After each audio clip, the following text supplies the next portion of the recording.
Pati si Mami Dionisia Pacquiao ay masama ang loob at nasasaktan sa tinawag niyang panggigipit sa kanyang anak na si Manny. Napaiyak daw si Mami D nang malaman niyang pinafreeze o pinapigil daw ang mga bank account ni Pacman dahil sa kulang umano ang ibinayad niyang buwis. Giniit niya na pinaghirapan ng kanyang anak ang pera niya. Naniniwala rin si Aling Dionisia na nagbabayad ng tamang buwis si Manny. Ang ikinagagalit pa ngayon niya ay pati raw siya hinahabol na rin ng BIR.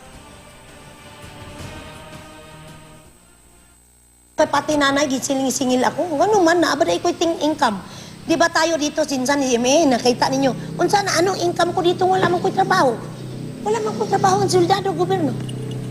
Wala po na akong instrumento nga, gipatayo nga building sa para sa akin. Wala may pangalan mamidi. Ang sagot naman po ni BIR Commissioner Kim Menares ay kahit walang hanap buhay si Mami D, may 3 bahay na nakapangalan sa kanya. Kung ang mga yun naman ay bigay kay Mami D, ay dapat daw may prema na kung sino man yung nagbigay ay nagbayad ng tinatawag na donor's tax.